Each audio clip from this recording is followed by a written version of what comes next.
Meus irmãos, a paz do Senhor, estamos aqui, graças a Deus, até aqui nos ajudou meu Senhor. E eu queria começar esse episódio com um versículo. O Senhor é meu pastor e nada me faltará. Aleluia, glória a Deus. Estou aqui hoje com meu amigo Luquinha. E aí, Luquinha, animado? Animado demais. Gente querida, gente de Deus, a paz do Senhor Jesus, expectativa lá em cima pro que Deus vai realizar aí através dessa edição desse podcast. Tem certeza, né, Dininho? Vai ser benção, vai ser benção, vai ser top, vai ser top, em nome de Jesus. Vamos lá. Estamos aqui também, mais uma vez, com ela, a filha do homem, a filha do pastor. Ágata, tudo bem, Ágata? Qual que é a expectativa daí, Ágata, pro episódio de hoje? Muitas expectativas, Gu, vai ser top, top demais. Vamos Em nome de Jesus. E estamos aqui com o nosso convidado, ele, o homem, o meu pastor. Ele é o meu pastor e nada faltará. Eita, aleluia. Maravilha. Pastor Vanderlei, pastor, tudo bem? Tá animado? Tá empolgado? Maravilha, paz a todos, que Deus abençoe a todos, com alegria, podendo participar hoje Amém. do podcast RBA, que alegria. É forte. Hoje eu estou me sentindo aqui, não Daniel na cova dos leões, né, mas um leão na cova dos Daniel. Tô com umas feras aqui do meu lado, só fera aqui do meu lado, só Jesus. Mas eu creio que eu vou chegar até o final. Não, em nome de Jesus, em nome de Jesus. Vamos até lá. Viu?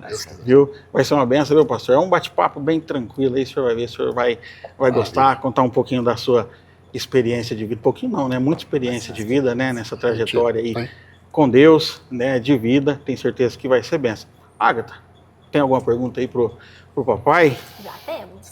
Tá, Para quem ainda não te conhece, pai, como você descreveria quem é o pastor Vanderlei? Bom, vamos lá. Meus irmãos, a pastor Vanderlei, muitas vezes se olha por trás de um pastor, primeiramente se olha atrás de um pastor, né? Um altar, um terno, uma gravata, nós precisamos entender que tem uma história construída por trás dele. Sim, né? sim. E pastor Vanderlei, primeiramente, começar lá do princípio, né? Nasceu no Paraná e desde o seu nascimento eu já entendi uma vida sofrida, né? Uma vida, muitos problemas, né? Um lar, muita dificuldade, um pai, eu sinto muita falta do meu pai hoje, né? Mas um pai que, infelizmente, assim que eu comecei a entender por gente, eu percebi que havia um problema muito sério do meu lar. Sim. Brigas, problemas. Meu pai bebia muito, né? Meu pai, infelizmente, bebia muito e isso trouxe muito problema para o meu lar, para minha casa, para minha família. E a partir de então eu fui crescendo, infelizmente, dentro desse lar, né? Não minha mãe é uma mulher de Deus, servindo ao Senhor, nos instruiu nos caminhos do Senhor, uma mulher que fez tudo para nos ensinar nos caminhos do Senhor. Foi sua base, pastor? Foi base. Na infância foi sua base. Ela, realmente, nos momentos difíceis da vida, ela morando num lugar muito difícil, um ranchinho coberto de sapé, né? Um ranchinho coberto de sapé. Ela tinha o seu momento de ler a Bíblia conosco, né? A Bíblia conosco, então isso nos fortaleceu. Isso foi uma base muito forte para nós. Eu fui crescendo ali, dentro daquele lar, ouvindo e vendo muitas coisas. Talvez eu poderia, hoje, ser uma pessoa traumatizada, né? Sim, Muitos sim. traumas. E depois, se houver tempo, eu quero falar sobre isso. Né? Sim, Eu trouxe sim. um pouquinho de traumas, mas não com respeito a isso, porque em relação a isso, ao meu lar, à minha família, eu soube administrar. Né? Senão hoje eu estaria com muitas dificuldades, principalmente no meu relacionamento, na minha vida pessoal, na minha vida espiritual. Mas, dentro da minha adolescência, eu, na igreja, já servindo ao Senhor, lá no fundinho do Paraná, numa pequena cidade do Paraná, na igreja já, eu procurava sentar nos primeiros bancos da igreja, sempre procurei sentar no primeiro banco da igreja, porque eu tinha um referencial. Meu referencial era o púlpito. Era o púlpito. Então, desde a minha adolescência, eu já tinha essa chamada de Deus na minha vida. Já percebi essa chamada, o desejo do meu coração de ser um obreiro, de ser um pastor, né? De ter a minha vida servindo ao Senhor. Então, eu louvo a Deus por isso. Esse é o Vanderlei. Chegou até aqui pela misericórdia de Deus. Amém. Pastor, o senhor fala muito do seu pai, né? Apesar de o senhor falar que sente muita falta dele, né? Mas carrega também alguns traumas também, né? Porque o senhor falou que ele bebia muito. Ele era cristão ou não? Foi sempre a sua mãe que carregou essa base cristã dentro de casa? Ou não? Ele chegou aí na igreja também, ele se converteu depois? Sim. Não, meu pai, ele ia na igreja, mas ele não era cristão. Entendi. Não era cristão. Ele é um homem muito bom, fora da bebida, mas quando ele bebia, ele se transformava. Infelizmente, ele se transformava. Isso trouxe um peso muito grande para a família, né? Tanto para mim quanto para meus irmãos. Quantos irmãos, pastor? Somos em 6. Eita, família. 3 homens, 3 homens e 3 mulheres, né? Tem um irmão que é pastor também, serve o cedo, tá na obra. Se colocar os dois juntos aqui para pregar, você não sabe quem que é o Vanderlei e quem que é o irmão dele. Parece. Diz que são muito parecidos, né? Parece. Mas essa é a minha vida de cristão, servindo ao Senhor até aqui, graças a Deus. Amém. Pastor, ó, na sua infância, assim, teve alguma coisa lá no Paraná? O senhor fala bastante do Paraná, Sim. né? Até vontade de conhecer o Paraná. Mas o senhor fala bastante lá do Paraná. Terra boa. Terra boa? Terra boa. Teve alguma coisa, assim, um episódio que te marcou na infância? Ou uma experiência espiritual? Ou algo que te deixou marca, assim, lá no Paraná, que você fala, ou foi a mão de Deus, ou por isso que eu sinto falta do Paraná? Sim, são várias, né? Devido à situação que eu vivi, os momentos que eu vivi, a minha infância, a minha juventude, houve várias experiências, né? Mas que eu posso falar como pastor, a minha experiência maior foi de servir a Deus na minha adolescência, na minha juventude, já evangelizando. Nós não tínhamos, eu lembro até hoje, o pastor não tinha carro, né? Então nós evangelizávamos de bicicleta, nós íamos fazenda, sítios, fazenda, à noite, andando sempre de bicicleta, né? Porque não tinha outro lugar. Então ali eu tive várias experiências espirituais com Deus, que marcou muito a minha vida, que fortaleceu a minha vida. É claro que a gente não vive do passado, mas a gente vai lembrar isso com muita saudade, né? Que fortaleceu a nossa vida. Então, esses momentos foram muito especiais na nossa vida na igreja. Agora, existem outros fatores, né, fora da igreja, né, que às vezes eu conto algumas experiências, que também é resultado de uma vida sofrida lá atrás. Sim. Uma vida sofrida, de um momento difícil. Bacana. Puxando disso aí, né, aproveitando que a gente entrou nessa temática, depois acho que a gente vale demais voltar aí na questão da infância, em alguns pontos.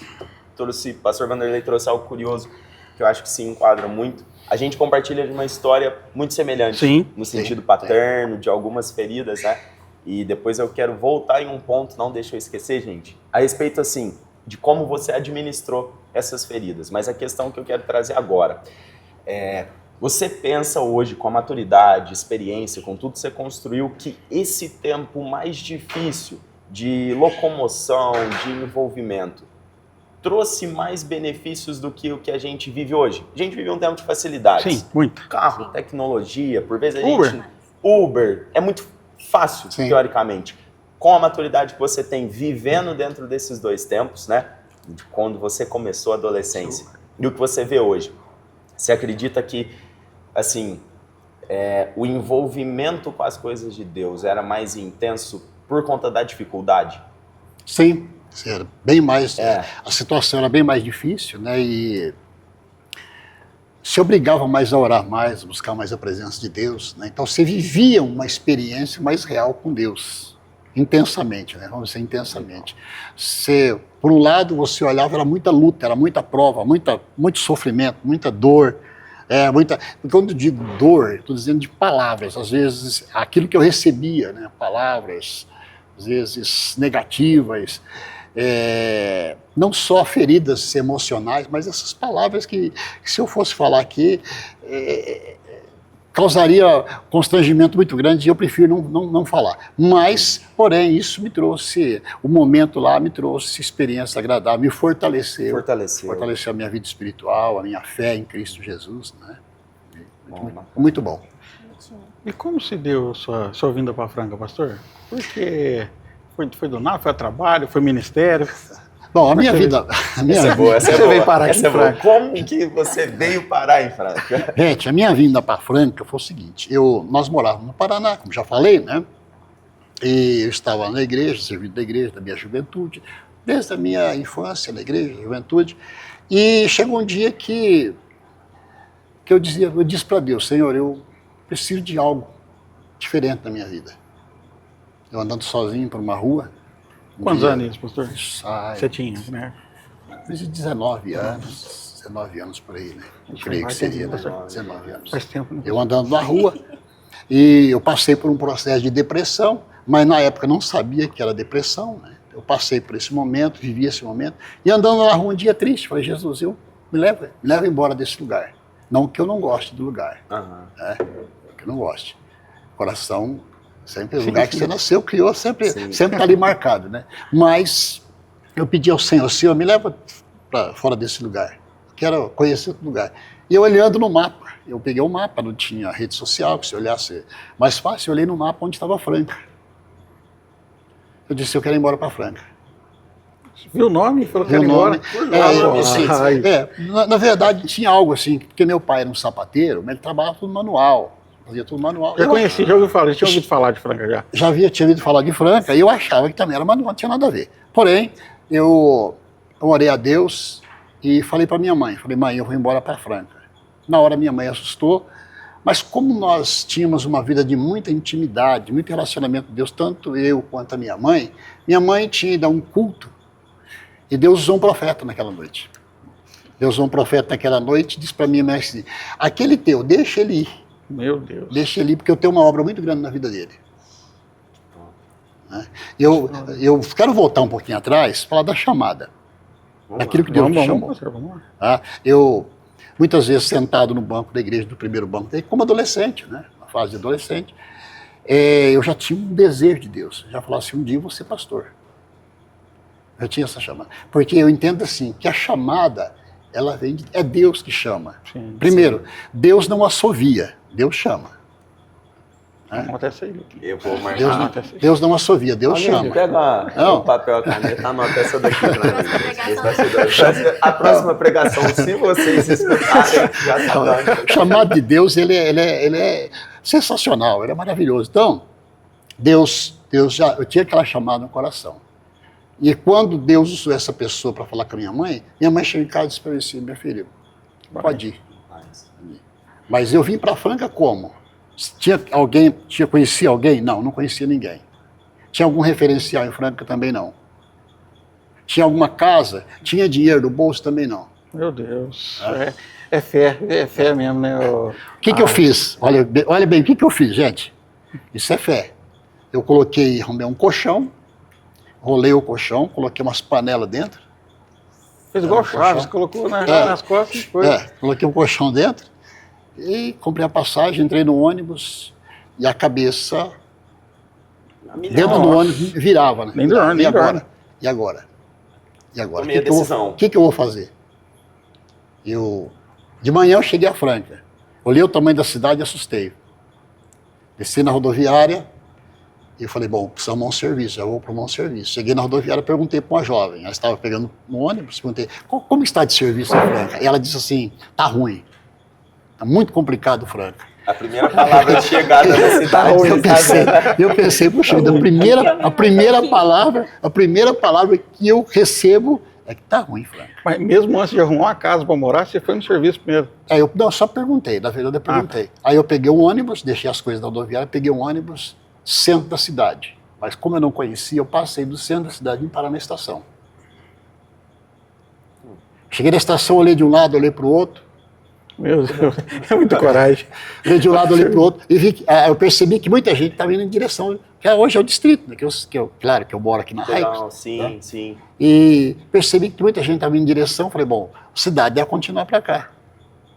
E fui caminhando.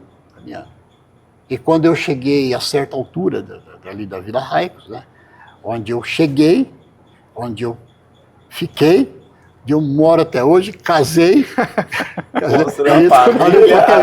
Até hoje. Mas abriu o colchãozinho, as panelas. Mas é um fato muito interessante de a gente perceber que é o seguinte, o que aconteceu?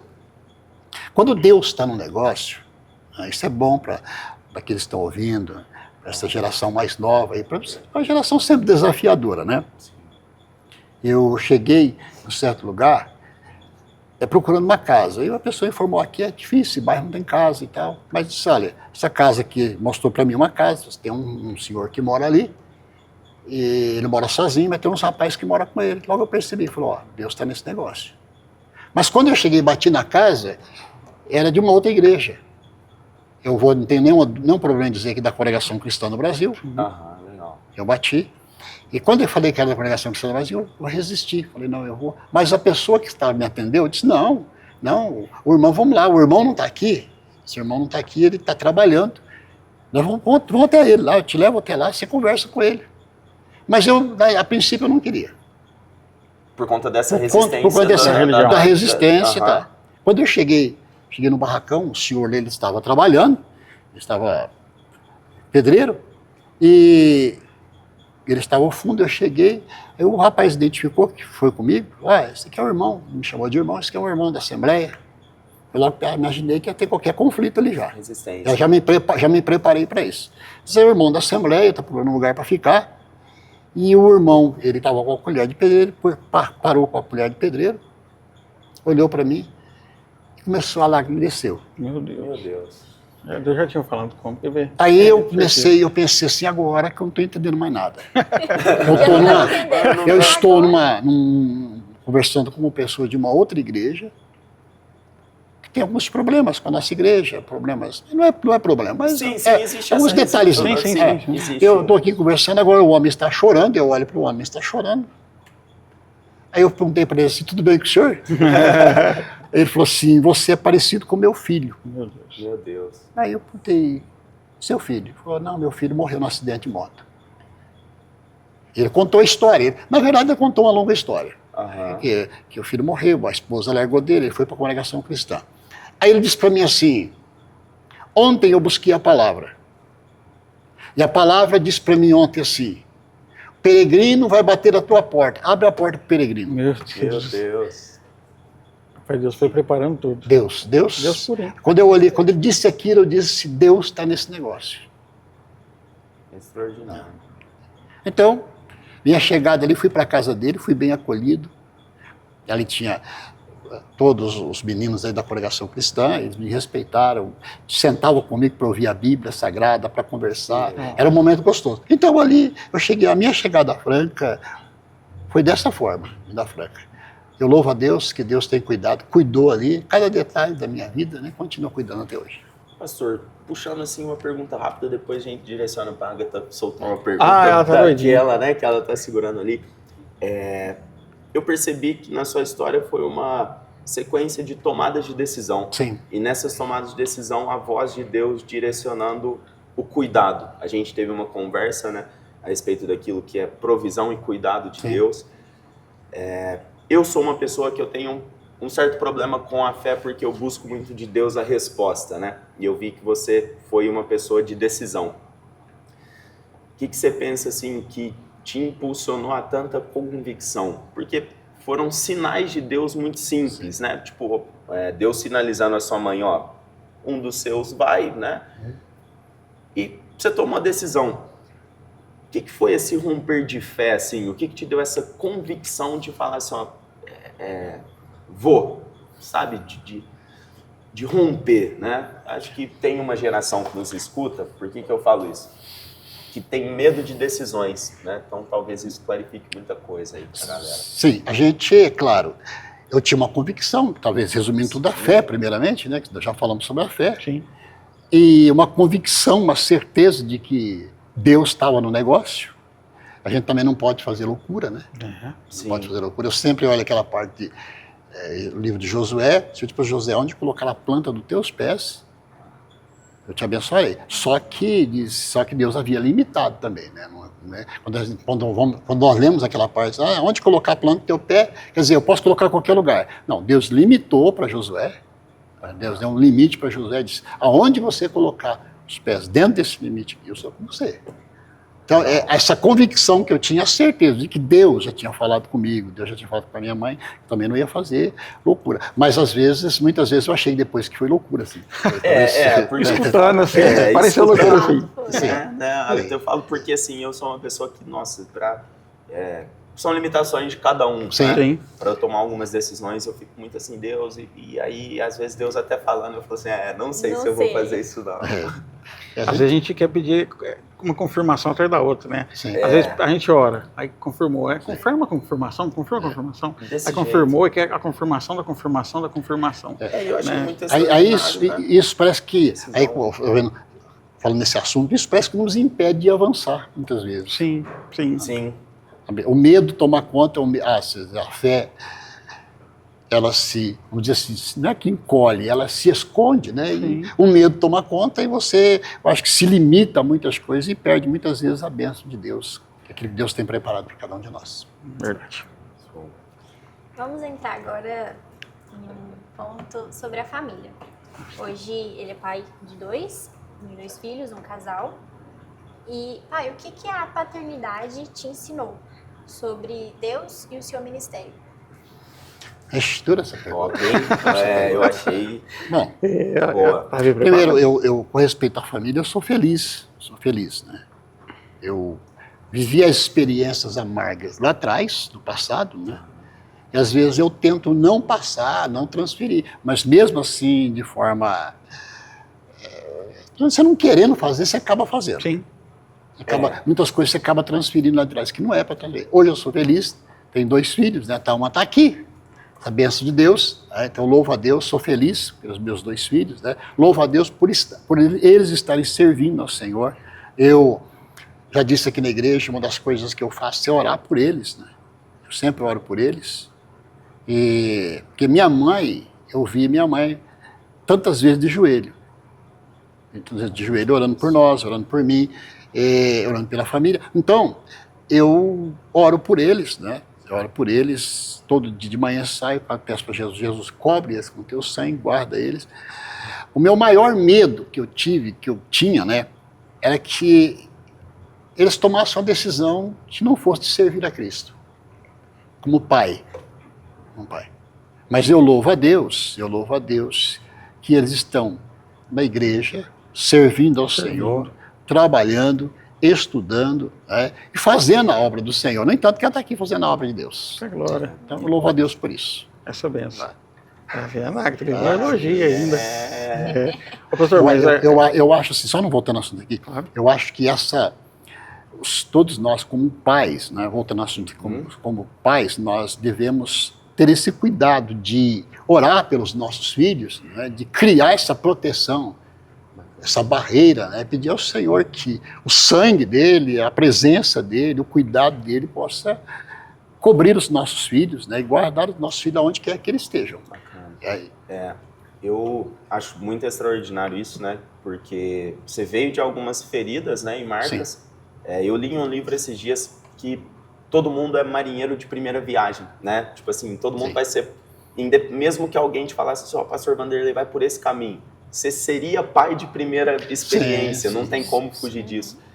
Você considera que essas marcas e feridas te fizeram ser um pai melhor, buscar melhor esse envolvimento com seus filhos? Você acha que o ministério te trouxe dificuldades, né, em conciliar o cuidado com tantas e tantas pessoas e a sua casa? Como você explicaria isso pra gente? Porque eu acho, né, é puxado. Conduzir ministério, cuidar de pessoas, ainda conciliar com a família. Como que você visualiza isso aí, pastorzão? Sim, deixa eu vou voltar aqui um pouquinho, voltar atrás um pouquinho, mas eu acho assim, um dos meus, que eu tento policiar, que eu não estou aqui para dizer que, olha, eu não faço isso, né, tenho todos os defeitos. Sim, não é normal, todos os defeitos. Né? Às vezes voltando aqui atrás, às vezes, coisas lá do passado, às vezes eu trago para agora. Por exemplo, eu nunca vi meu pai sentar no colo e dizer, eu te amo. Eu nunca vivi isso. Eu nunca vivi isso. Eu nunca vivi isso, eu nunca presenciei isso. Eu amo você, tal. Então, eu vejo que eu tenho essa restrição hoje, essa dificuldade hoje. Então, isso é ruim. É um conselho que eu dou para muita gente. Bacana. Olhar com muito cuidado. Muito cuidado. Sim. Para esse processo, para que esse mal... mas lá atrás foi assim. Não, se lá atrás foi assim, tenta melhorar. Tenta melhorar. Como pastor, eu vejo muito isso acontecer na igreja. Porque muitas vezes eu converso com as pessoas e às vezes eu procuro saber como é que foi. Aí vou ver que tem um passado ruim. Sim. Um passado que foi ruim, que foi amargo, que foi triste. De repente nós queremos vamos transferir isso para os nossos filhos, isso não é legal. A Bíblia não ensina isso. Sim.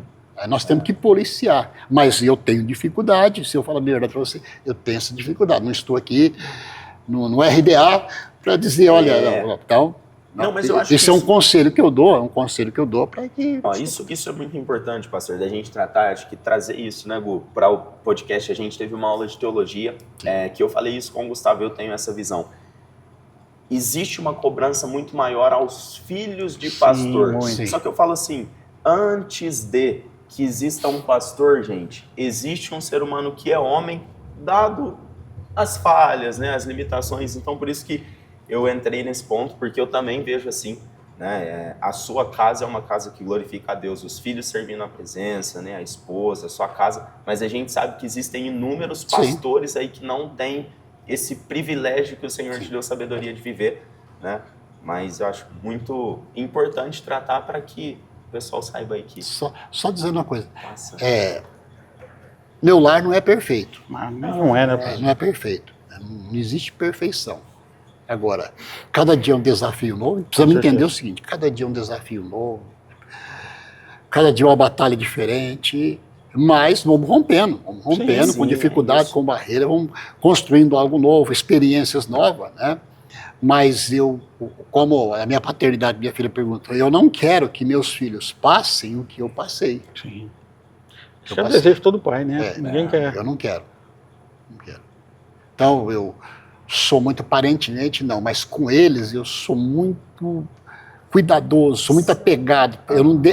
Às vezes eu não demonstro isso. Já falei com eles, já que às vezes eu não demonstro isso, mas eu tenho um amor tão grande, um carinho tão grande. E às vezes eu faço coisa que não é para fazer, que nunca, mas eu faço por eles. Eu entendo isso como um ponto assim, pastor. Eu sou uma pessoa que às vezes eu tenho dificuldade um pouco, né, de palavras, de ficar falando muito, Sim. mas no gesto de cuidar, né, de proteger, de estar junto, de poder escutar ali. Eu acho que isso também é um cuidado. E assim, a gente precisa entender, né, que o Vanderlei de anos atrás não é o mesmo de agora, Sim, não é o agora. mesmo de amanhã, né, Agatha? Eu penso que vocês devem ter vivido isso. Eu vivi isso com meu pai. Né, vim de um período difícil, hoje a gente tem um relacionamento bacana e acredito que dentro da sua casa também seja isso, e esse processo de lapidação continua, né? Então, isso também é bacana da gente entender. O pastor, o senhor falou do seu chamado, né? Ali no Paraná, o senhor veio para Franca, né? Encontrou o irmão que te ajudou, mas quando de fato deu início mesmo ao seu ministério, né, eclesiástico, né, tudo diácono, presbítero, pastor, até chegar onde o senhor está hoje? Sim. Bom, eu cheguei a Franca, ainda jovem, eu cheguei na sede, primeiro culto na nossa sede aqui, e eu olhei e disse assim para Jesus, eu quero sentar lá em cima. Não era uma pretensão, aliás, não era um orgulho, nada, mas a chamada que ardia. Falei, Jesus, eu quero sentar lá em cima. Quero sentar lá em cima. E um dia que eu sentei como líder de jovem, falei, Jesus, é aqui mesmo. Mas é aqui, mas eu quero trabalhar. Eu fui para a sede, fui trabalhar de faxineiro. Fui zelador. A primeira igreja que o senhor congregou foi na sede, quando você chegou? Não, eu fui congreguei no bairro, né? Depois eu fui para a sede, eu fui trabalhar de faxineiro. Ah, tá. E depois eu dando aula da ETAD, né, aula da ETAD, abri alguns núcleos. E dali eu sabia, falei, daqui que Deus vai me levantar. E dali Deus começou a trabalhar o diaconato. O diaconato foi para o presbitério foi para o evangelista foi para o pastor. Hoje eu estou na igreja abençoada, servindo ao Senhor, junto com vocês aqui. Glória a Deus. Tem uma história legal que o senhor conta, pastor, que eu queria que o senhor falasse também. Quando foi a primeira vez que o senhor sentou no púlpito, né? O que o senhor estava fazendo? Primeira vez que o senhor sentou, o pastor falou, daqui você não... De lá você nunca mais sai. Então, a primeira vez que eu sentei no púlpito da igreja, na verdade, eu cheguei no culto, né? Eu sempre fui aquela pessoa que chegava na igreja, eu sempre olhava assim, bom, o que está faltando? Está faltando, o que está faltando? Tem alguém naquele lugar? Eu sempre fazia. Eu nunca esperei ninguém chamar, falar, tem que fazer, não. Eu sempre fazia. Tinha uma coisa, um banco fora do lugar, eu ia arrumava. Eu era apenas cooperador. Eu não era diácono ainda, era cooperador, tinha recém-casado e tal. Mas eu sempre tive essa visão de olhar a necessidade. Olha, terminava o culto, às vezes eu vejo essa dificuldade hoje. Terminava o culto, eu ajudava, deixar a igreja, pagar tal, corria aqui. Então eu sempre tive essa visão. E um dia eu cheguei na igreja, eu olhei na porta, o porteiro, não tinha porteiro. Eu disse, eu vou lá para a porta. Vou lá para a porta, vou ficar na porta, tem ninguém, vou ficar na porta. Fui para a porta. Quando eu fiquei na porta, e o obreiro que foi dirigir a igreja, ele era recém-chegado. Quando ele chegou, ele disse assim para mim assim, disse pro irmão, vai lá, chama aquele irmão da porta lá, fala para ele ficar aqui, para ele vir aqui. Aí eu fui, achei que ele ia pedir alguma coisa, disse, não, senta aqui. Quem que era o pastor, o senhor lembra? Era o pastor, nós chamamos de Cordeiro, né? Cordeiro. É. Cordeiro. Ele disse assim, senta aqui. Ali eu sentei, dali não sei mais. Então, Deus é qual a maneira, porque às vezes Deus olhou, eu estava trabalhando, fazendo trabalho. Não tinha, meu desejo era grande, já sabia da chamada de Deus na minha vida. Então dali eu cheguei, ele sentei, eu não sei mais. Não saiu mais, está lá. Que benção. Maneira que Deus trabalha, né? Toma cuidado, viu? Você viu, Ele né? chama para sentar lá. Viu? Se um dia você descer para ir cuidar da porta e te mandarem voltar para cima Eu vim da porta. Você tá entendendo? Da porta, o que isso aí, cuidado. isso aí. Deus tem seus mistérios. Pai, e eu queria perguntar uma coisa assim. Qual foi a experiência mais sobrenatural que te marcou? Você falou assim, nossa, realmente é Deus. Não, Deus está em todas as questões, mas uma experiência sobrenatural que você viveu. Gente, então, a pergunta é a experiência sobrenatural.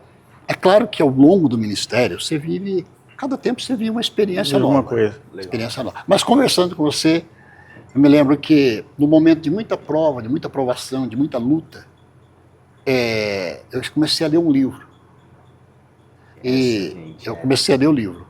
Esse livro, já disse aqui na igreja, todos sabem, eu li um livro, às vezes, que eu vou falar o nome do livro aqui, às vezes tem uma controvérsia a respeito de questão doutrinária, mas isso não vem ao caso. Eu vi aquela leitura do livro que me edificou. Sim. Eu li um livro chamado Bom Dia, Espírito Santo. E eu comecei a ler aquele livro, e aquele livro foi me prendendo. Nós estávamos numa luta, nós estávamos orando no monte aí e tal, mas tudo contribuiu. Não é que Deus só ouve no monte, né? Deus não ouve no monte. Deus, se olhar bem, Deus tem compromisso com a sua casa. Se olhar bem, a oração que se fizer nesse lugar, eu ouvirei. Mas o monte é diferente também. Sim. Aí, O monte orando, eu vim pedindo a Jesus, Senhor, eu quero uma experiência, eu quero conhecer. Na minha oração era, eu quero conhecer o Teu Espírito Santo. Eu comecei a falar com Deus, Senhor, eu oro, eu sinto a presença dEle, eu falo em línguas estranhas, mas eu quero uma experiência real com o Espírito Santo. Eu preciso dessa experiência real. E houve um dia, eu estava na tarde da bênção, terminou a tarde da bênção, e a glória de Deus era para terminar 4 horas, 5 horas da tarde, não tinha conseguido acabar. A glória de Deus desceu, a presença de Deus, e eu entrei no meu carro, 5 horas eu consegui sair. Eu entrei no meu carro, sentindo a presença de Deus. Quando eu sentei no banco do meu carro, eu tinha convicção que eu senti a presença de um ser sentado do meu lado. Como vizinho, como estivesse sentindo assim. Palpável, como eu senti. Eu senti, comecei a desmanchar em lágrimas, dirigindo o carro, falando língua estranha, e limpando as lágrimas, e chorando. E eu não tinha coragem de olhar para o banco do passageiro. Meu Deus. Eu não tinha coragem. Ou seja, coloquei para frente o meu olhar, né, dirigindo o carro, eu não tive coragem de olhar. Eu sabia que tinha alguém ali sentado. De fato, o tinha temor ali, a presença mesmo. Sim. Aí eu cheguei em casa, dobrei o joelho, falei com Deus, e o Senhor falou para o meu coração, o Espírito Santo falou, você não queria uma experiência comigo? Esse marcou muito. A gente compartilhou dessa conversa porque eu tive uma virada de estágio do meu ministério depois da leitura desse livro também, né? A gente comentou, estava conversando com o pastor. É um livro muito criticado, né? Sim. Mas que ele traz uma mudança de entendimento, né? Até puxando um gancho desse livro, que eu achei extraordinário também, no sentido de que determinado ponto do livro, né, pastor, trata-se de que a agenda nunca é nossa, né? A gente que está sempre em cima dos púlpitos. A agenda ela é primeiro do Espírito. Então eu vejo assim, que é um livro que traz um impacto e isso é um negócio que eu considero interessante e importante. Eu e o pastor Vanderlei compartilha muito dessa conversa. As pessoas dentro da igreja precisam, gente, ter experiência com o Espírito Santo, né, pastor? Eu digo mais, sim. Depois disso passou a acontecer algumas coisas. Por exemplo, eu estava ajoelhado no púlpito, eu senti como se alguém viesse falar no meu ouvido. Eu olhar para trás, não era ninguém. 2 vezes aconteceu isso, claramente assim. E a partir de então, que você está aproveitar que nós estamos nesse bate-papo legal vamos aqui, pra cima. eu percebo, eu entendo hoje a necessidade de conhecer o Espírito Santo realmente como pessoa. Como pessoa. Como pessoa. Como pessoa. Como alguém que você levanta de manhã e diz, olha, vamos comigo. Dá bom dia mesmo, né? Bom dia mesmo. Vamos comigo, eu preciso tomar uma decisão. Quer dizer, é o Espírito Santo. O tempo é dele agora. Sim. O momento é dele. Então, a partir dessa experiência, eu passei a entender o agir do Espírito Santo totalmente diferente. E eu acho que todos nós, eu deixo um conselho, todos nós devemos buscar essa experiência real com o Espírito Santo. Extraordinário. Isso aí é um ponto interessante, né? De tratar como certeza, pessoa, com certeza. assim, como pessoa, de fato. Porque falo que eu uso às vezes o exemplo. Depois que eu li esse livro, até criei esse pensamento, né? Falei assim, quando você estabelece um casamento, você respeita até a ausência, né? Sim. Mesmo que a presença física da sua esposa não esteja, Sim. o seu pensamento é respeitá-la, independente disso. Eu vejo que às vezes por a gente não entender o espírito como uma pessoa e não sentir essa experiência palpável, a gente descaracteriza a ideia de respeitá-lo, mesmo que a gente não esteja com a presença palpável, né? Isso é uma virada de chave muito importante, muito importante, de respeitá-lo como pessoa. Sei que fisicamente eu não consigo tocá-lo, mas ele está. Sim, ele está. E uma das questões também, eu acho assim, quando você passa a conhecer ele como pessoa, o seu relacionamento com ele é diferente. Sim. Hoje, por exemplo, decisões que eu tomo na minha vida, eu converso com ele. Eu converso com ele, falo, Espírito Santo, eu preciso tomar, particularmente meu. Sim. Talvez não funcione para outras pessoas, mas para mim sim. Espírito Santo, eu preciso tomar uma decisão e eu tenho visto no dia a dia a presença dele, a direção dele, e é gostoso quando você entende, você vê o trabalhar dele, fala, mas puxa vida, coisa parece ser tão simples, parece ser tão simples, você vê o agir dele ali, é gratificante. Simples, mas é gratificante. Eu falo nas aulas que eu dou, na escola dominical, na Unibade, eu já falei, a gente tem o privilégio de ter um Deus que ele é autorrelacionável, né? Onde a gente fala com ele, ele nos escuta e além de nos escutar ainda nos responde. É maravilhoso, é forte demais, né, pastor? Um fator muito interessante que você sente quando você entristece ele. Sim. E ele passa a ser tão seu amigo que você cuida para não entristecer ele. É isso. E você sente quando, puxa vida, eu entristeci o Espírito Santo. Hoje eu acabei entristecendo o Espírito Santo e eu não podia ter feito isso. E você vai pro perdão, me perdoa, me ajuda, eu não quero fazer isso. Né? E é na hora, né, que bate, né? Bate o sentimento. Na hora. É na hora que bate esse... Só quero puxar um ponto, já às vezes depois puxa alguma pergunta ali. Pastor, você comentou da sua experiência com o Espírito, dessa situação palpável, e eu acredito que isso é um ponto que muita gente tem curiosidade. Como que é para você a experiência de ouvir a voz do Espírito e sentir que você está diante de uma confirmação? Estabeleceu um propósito no coração, orou ao Espírito e sente assim, é isso que tem que ser feito. Você sente essa resposta, tem paz no coração, de fato, uma voz ali... Audivelmente mesmo, né? Você falou que já são ouviu. Experiências que eu considero que Deus promove para cada um de um jeito. Como que é para você essa situação? Meu filho, pastor Vanderlei, tô junto. Como que seria? Esse é um fato muito interessante, muitas vezes difícil de entender. Porque você não vai esperar o Espírito Santo dizer, chegar para você e dizer, Lucas, em voz audível, meu filho, você não vai, às vezes pode ser um caso específico, né? Pode usar, Deus tem suas diversas maneiras de trabalhar. Mas eu sempre penso assim, é um fato que ele trabalha com convicção dentro do coração. Né? Com convicção forte dentro do coração, primeiro. É a convicção que faz isso. Primeiro, eu tenho confiança, eu confio no Senhor, e através dessa confiança eu tenho uma convicção de que Deus vai agir. Sim. Deus vai agir. E essa convicção que eu tenho, essa fé que eu tenho, me faz ter a certeza, primeiro, que Ele está presente, que Ele nunca deixou de estar presente, primeiro, certeza, porque o que não faz a diferença, Lucas, é a incerteza da presença. Por exemplo, Como que eu vou me relacionar se não está presente? Interessante. Sim. Agora, se ele está presente, se o Espírito Santo está presente, por que eu tenho que duvidar? Esse ponto. Tá vendo? A incerteza da presença. Agora, esse relacionamento, isso é pessoal, viu, gente? Isso é pessoal. Dizendo bem claro que isso é pessoal. Sim, Cada um. isso. Como que é a experiência para você? Cada um tem a sua experiência. Eu costumo levantar de manhã e dizer para o Espírito Santo, eu preciso da tua ajuda hoje. Ore por mim, que eu não estou conseguindo orar. Me ajuda a orar, que eu não estou conseguindo orar, porque a carne ela é forte demais. Às vezes você vai orar, é aquele momento que o seu pensamento vagueia e você precisa pedir ao Espírito Santo, me ajuda a orar. Eu preciso da tua ajuda para orar. Compartilha. Às vezes, eu peço para ele, vamos comigo, preciso. Isso é forma de se relacionar. Isso é forma quando você tem a certeza que você tem alguém do seu lado. Eu tive uma experiência, pastor, sim. É por isso que eu estou perguntando como que é para você, né? Tem muita gente que fala assim, porque o coração é enganoso, mas eu considero que o coração ele é uma fonte de resposta. Sim, com certeza. Né? E eu achei muito interessante essa questão. A incerteza da presença, né? Às vezes, talvez o pessoal considere que o coração seja enganoso porque talvez o relacionamento não está em um nível, né? De fato ele está presente. Porque eu vivi uma experiência em oração esses dias. Correria, né?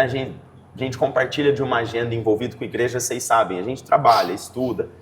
E nisso, no meio da correria, eu desenvolvendo tanta coisa, eu parei para tirar um tempo de oração e o Espírito ministrou ao meu coração, falou, quem está sendo o anfitrião da sua mesa nesse tempo? Rapaz. É forte. E eu senti a voz do Espírito batendo na porta e falou assim, me chama para estar na mesa de novo. Né? Então, através do coração, né?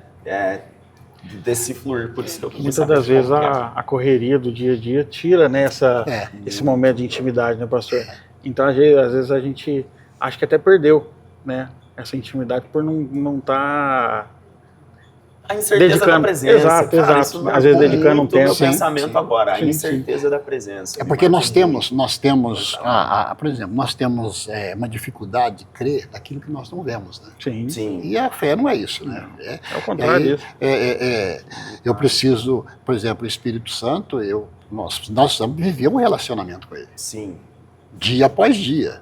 Depois de você sentir, olhar, chegar no final do dia, dizer assim, puxa vida, hoje eu não cultivei minha comunhão com o Espírito Santo.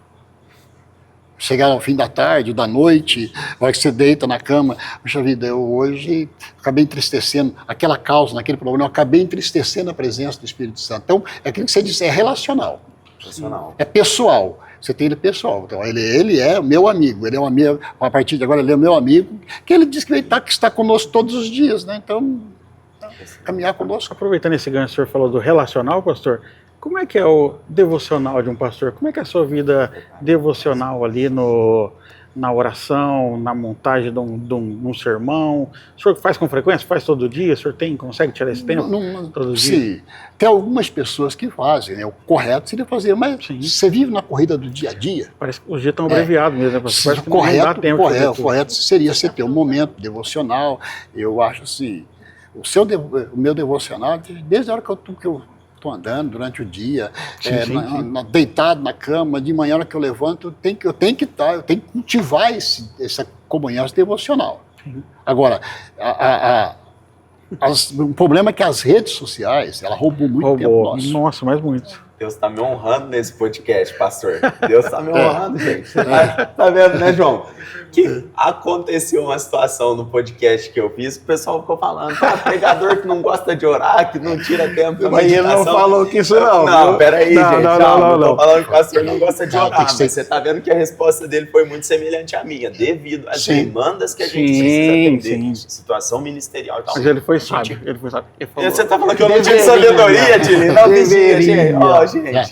Eu acho assim, por exemplo, o maior momento de vitória que eu tive foi na chamada consagração. Você começa a tirar momentos de consagração. Se eu falar para você, você consegue? Não, é falha minha. Se você, às vezes vai ter os críticos aí, e eu até vou concordar com os críticos, porque não é a correria do dia a dia. Só que o correto seria, por exemplo, eu já tive momento de eu ver Deus trabalhar nos momentos que eu tirei para consagração. Tirei o dia para consagrar, sabe? Isso traz um ponto importante. Você acredita, né? Isso vai conectar agora. Que esse tempo de consagração entra dentro do que você pontuou de aumentar a certeza da presença? Sim. É isso, né? Eu tô muito com isso na cabeça, Sim, gente. Muito. Vai Não, ser mas um negócio que eu vou é ficar isso, muito assim, pensativo. Eu vou simplificar. Nós precisamos sair daqui com a certeza que tem alguém conosco, que vai junto conosco. Caminha conosco. Se eu perder essa convicção, eu perdi o referencial da minha vida espiritual, do meu ministério, sabe? Eu perdi tudo. Eu preciso ter a convicção, sair daqui dizendo, bom, olha, eu estou saindo daqui com a certeza, tem alguém comigo. É porque eu vejo isso, né? Todo tempo de paz que a gente entra, né, numa movimentação tende a nos sequestrar desse ambiente de consagração. Sim. E aí achei muito interessante porque se as maiores vitórias são no tempo de consagração, nas dificuldades, isso nos traz para o ambiente de volta, tipo assim, peraí que tem alguma coisa dando errado. E aí você precisa aumentar a certeza da presença. A certeza e a convicção. Oi. A certeza e a convicção da presença. Como é que foi? O pessoal notificou que tem pergunta? Tem. Pro pastor? Tem, Agatha. Vamos lá. Vamos pastor. Pastor, manda as polêmicas, gente. Pode mandar dúvida teológica, escatológica. Vamos lá. Tem uma pergunta aqui, pai, que é: qual foi o momento mais difícil da vida de um pastor? Olha, é uma pergunta muito interessante, mas é difícil você pontuar. Sempre vai existir. Nós não estamos isentos de ter problemas na nossa vida. E existem alguns que vão marcar a nossa vida. Sim. Vai marcar, que vai nos ferir. Vai deixar cicatrizes, muitas vezes. Deixa cicatrizes. Você não quer, mas vai deixar cicatrizes. São momentos da nossa vida. Então, para mim, falar aqui, o momento foi esse. Eu tenho um particular meu, né, que foi o momento da minha vida. Eu tenho esse momento da minha vida, mas eu não posso pontuar porque foram vários. E o que eu trago desde lá de trás, desde o meu nascimento, desde quando eu comecei a entender por gente, eu já descobri o que era sofrimento. Sim. E nessa caminhada, pastor, o senhor já pensou alguma vez em parar? Cansou? Falou, não, acho que eu não quero isso aqui mais não. Já deu. Não é pra mim essa vida de pastor, não. Boa pergunta. Porque, o senhor falou, já que teve sempre a convicção, né? Era lá que o senhor queria estar, mas a dificuldade vem, né, pastor? A tristeza vem, a depressão vem, o senhor falou que já sofreu, não sabia na época que era, mas o senhor já sentiu esse sentimento, já teve esse sentimento de não querer continuar? Não, o cansaço ao longo da caminhada você sente. Sim. Mas não parar. Para mim, a maior riqueza hoje, eu não importo, sou bem claro dizer, não são vaidade humana, não importo com isso, não tenho isso. Deus sabe, Deus conhece o meu coração. Para mim, a minha maior glória está ser um pastor chamado por Deus. Aquilo que desde a minha infância marcou. Então, para mim, a maior glória, a maior honra é ser um pastor e confrontar com os problemas da igreja. Sim. Cada tempo problema, cada tempo a igreja ela sempre passa por processo, a igreja passa pelas estações, né, como dizia um certo pastor, outono, inverno, primavera, verão, a igreja passa por essas estações. Você está lá em cima e tal, mas é que tempo que você sente um cansaço, cansa. Agora, a batalha espiritual ela é séria. O mundo espiritual é real. É esse confronto espiritual, às vezes você sofre nele dormindo você experimenta esse confronto espiritual. Queira ou não, a gente convive com isso. Sim. O inimigo, ele vem,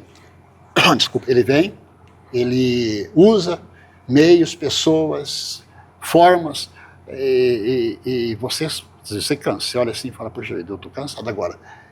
Com a depressão, muitas vezes eu sinto cansaço, tristeza, angústia, eu sinto como qualquer pessoa. Às vezes eu sinto vontade de chorar, sabe? Isso é normal. Parar não. Mas parar não. Não. Nunca, assim... Não, eu não tenho vontade de parar não.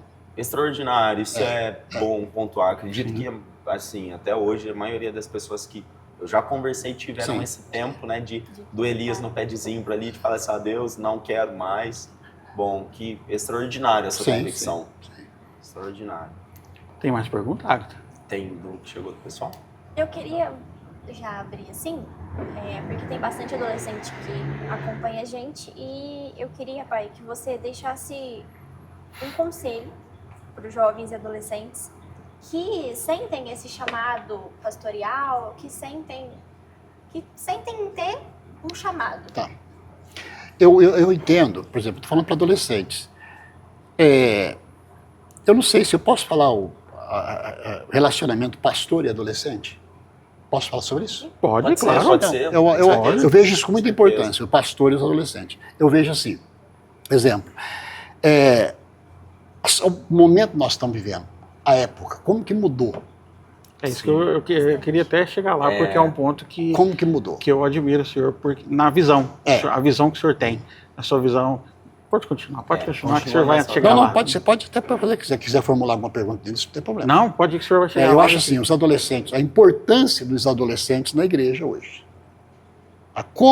Agora, eu como pastor, eu tenho que entender que os tempos mudaram. A igreja não mudou, a igreja é a mesma, mas tempos mudaram. Totalmente. Totalmente. Muito. Por isso que às vezes eu precisei me adaptar, eu precisei, como pastor, me adaptar a esse novo tempo. A esse novo tempo. Extraordinário. E eu entendo que É isso. eu vou chegar, eu quero falar um assunto aqui, por exemplo, hoje é chamada geração Z. Aham. A geração Z hoje é a geração que foi criada no tempo das redes sociais, que nasceu nas redes sociais, nasceu na tecnologia, e eu até digo assim, eles olham para nós lá atrás, que nós nós vivemos nessa época, não tinha redes sociais. Sim. Por exemplo, eles olham lá e perguntam assim, puxa, como é que eles conseguiram viver? Sim.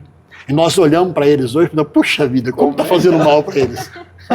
Então, a geração Z hoje, desses adolescentes, eles são top demais. Quando usada a serviço do reino de Deus, por exemplo, nós falamos dessa geração aí, adolescente, a força deles são tanto, o impulso deles são tanto, que eles foram capazes de derrubar um presidente de um país. Eles derrubaram o presidente de um país. Quer dizer, aí você percebe que a força que eles têm, o ânimo que eles têm. Agora, quando isso é aproveitado na igreja, você entendido, sim, do reino de Deus, você pode olhar, vocês fazem trabalho de evangelismo, você fala, vamos para lá, vamos para a rua levantar plaquinha. Eles não tem problema. Eles vão. Vamos para tal lugar, vamos subir a montanha. Eles não têm problema. Então, essa geração é muito importante para a igreja. Eu considero, pastor, que a gente sabe, nesse tempo que a gente tem vindo na São Sebastião, né, que provavelmente seja essa geração que vai marcar um avivamento na nação brasileira. Sim. Eu acredito nisso. Porque a minha geração, ela ficou com um problema de formação. Sim. Né? Eu estou aí hoje na casa dos 27 anos, eu considero que você não se tem referências de obreiros, de pregadores nessa média de idade. Até tem, mas eu considero que ficou alguma coisa faltante. Agora a gente tem a oportunidade de investir nessa turma. Depois você puxa a pergunta. Eu queria abrir algo que eu conversei com um pastor esses dias de retiro. Como que você visualizou a ideia de eu preciso mudar o meu entendimento e investir nessa turma, e como que foi para você abrir mão de um pouco do tradicionalismo, né, que se tem, não adianta, né, a gente sabe dessa, e aceitar e falar assim, vou apostar nessa galera, porque, né, o pastor Vanderlei, gente, para quem não entende, assim, ele criou nesse tempo uma visão de muita liberdade de apostar e falar assim, ó, vocês são a igreja e trabalhem. Como que foi para você assim, eu entendi esse tempo, né? Sim. Primeiramente, falando aqui da nossa igreja, eu louvo a Deus pelo RDA, né, pelo trabalho que são feitos por vocês. Então, de parabéns. E como pastor, eu percebo assim, se hoje, na atualidade, nós não tivermos uma visão diferente, não se atualizar, nós não vamos conseguir ser pastor dessa geração nova. Exemplo, eu preciso ter um exemplo. A cada dia surge uma coisa nova na internet. Sim. Um nome, um aplicativo, uma coisa. Então, eu procuro, eu procuro estar ciente de tudo que acontece. Para que quando eles falarem qualquer coisa, fala, essa eu sei. Às vezes eu sei de alguma coisa, eu lanço no púlpito da igreja, olho para eles já percebem. De entrar na linguagem deles. Pastor já está sabendo. Legal. Então, Ele falou esse dia, tem vontade que ele tem que fazer, dá vontade dele fazer umas adolescências. Ele segura. Eu faço, eu brinco, não tem problema nenhum. Bom. Então, eu acho que essa mudança, ela é necessária. Sim. Senão nós vamos perder essa geração. juventude, os adolescentes que são capazes, que são top demais, que são capazes de... E eu quero mandar um abraço para todos os adolescentes que estão ouvindo aí. Um abraço para todos vocês, Deus abençoe muito vocês. Viu? E eu amo vocês. Então, a minha preocupação é essa. Os dias atuais que nós estamos vivendo, essa rapidez de mudança. Às vezes eu não posso, quer dizer, o tempo mudou tão rápido, eu não posso ficar no passado. Sim. Não posso ficar lá com a figura do passado, olhando para o passado, né, e tentando levar eles ao passado. Porque, eu repito, os tempos mudaram, e mudou com velocidade muito grande. Então, eu tenho que fazer isso, eu louvo a Deus, né, por isso, e não tem nenhuma dificuldade de entender eles, a linguagem deles é diferente. Hoje alguém disse assim, se você quer saber se está ficando mais velho, se você não conseguir digitar o teclado com os dois dedos, você está ruim, né, e às vezes eu estou vendo assim, mas você olha eles, né, a geração mais nova, ele está com rapidez, né, e o que a linguagem deles, até a linguagem deles mudou. A linguagem deles mudou. Tem coisa que não dá para entender, não. Não dá para entender. Eu sofro, tem hora.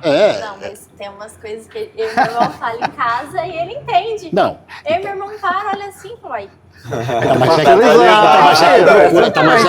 Mas aí, é aí que eu falo, é que eu procuro atualizar, não ficar para trás dele, porque eu não posso tentar. Às vezes eu não vou conseguir alcançar ele na totalidade, mas eu também não posso ficar para trás. Sim.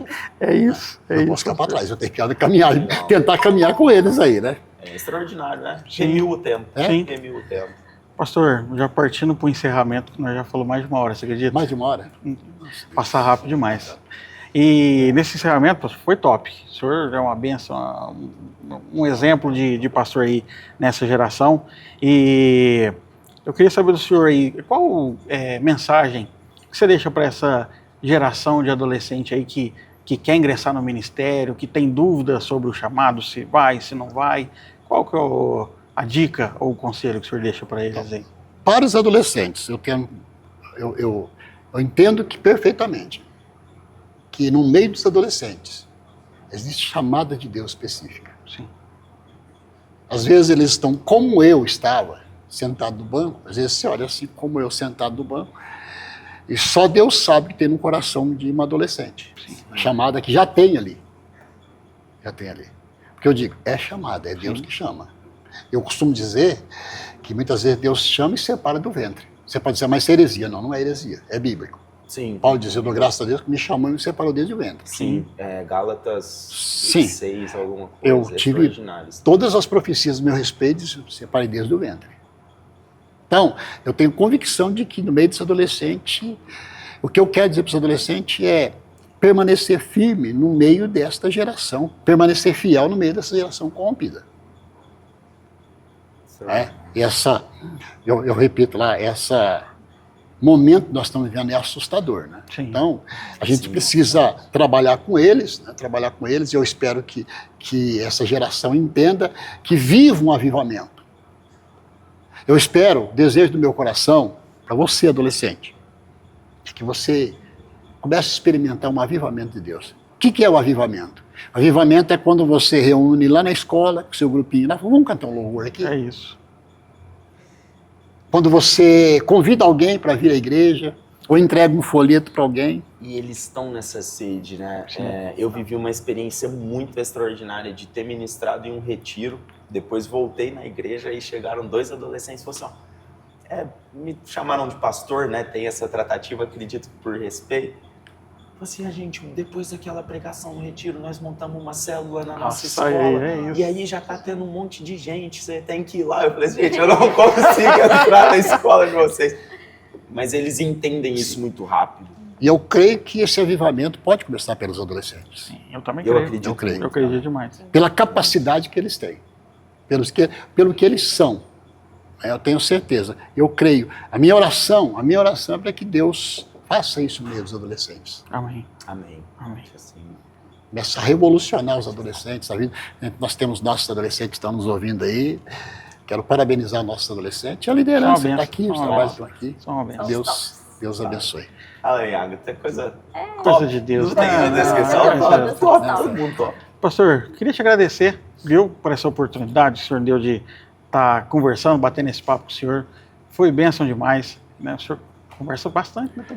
Eu acho que vai ficar pro episódio 2 não, também, né? Marcamos 6-2 aqui, 6-2. Não, Tem parte 2. parte Não dois, contou nem a porque- metade, né, pastor? Na Não, próxima eu quero falar sobre trauma de infância. Trauma de Bora, infância. bora. Como que Marcar ele um- administrou isso? marcar um só disso, só esse Vamos. sobre o tema, um Como você temático. administrou Sim, isso? temático. É falar, gente, uma história de como que é a vida do pastor Vanderlei no empreendedorismo, um homem... Bom, né, pastorzão? Quem quiser abrir um negócio pro pastor Vanderlei aí, ó. Não não faça isso, entenderem, não gente, faça vocês isso que não dá certo. Não faça isso que não dá certo. Pra gente ficou colocar. muito assunto. Eu que agradeço, Foi foi bom, muito foi bom ter bom, participado foi com vocês aqui. Tá, não foi o Lucas assim, né?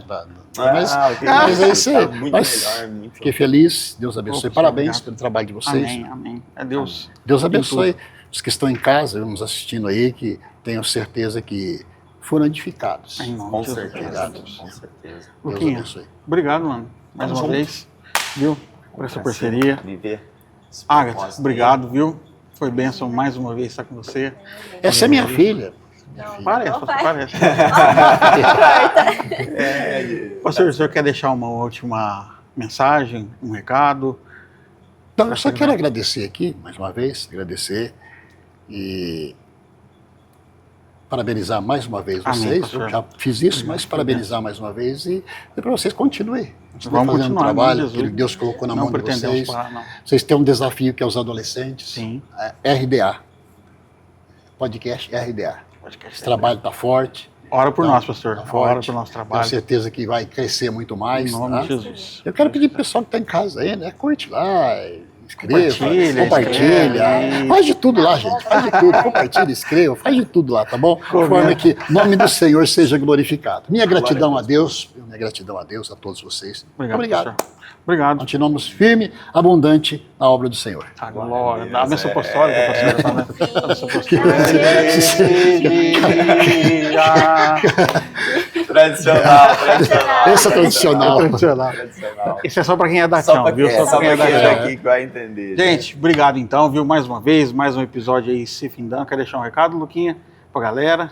Não, Gu, acho que, assim, muito grato, né, por esse tempo de experiência, de troca aí que a gente teve. Agradecer, né, pastor Vanderlei, pela conversa de qualidade que a gente teve. Agradecer vocês aí, Amém. Agatha, né, você.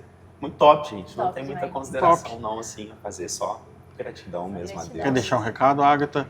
O pessoal Queria seguir deixar um nós, o nosso recado, Instagram. gente, segue o Instagram também, compartilha, Isso. curte, faz tudo aí que vocês puderem, para cada dia mais essa página tá crescendo. Amém.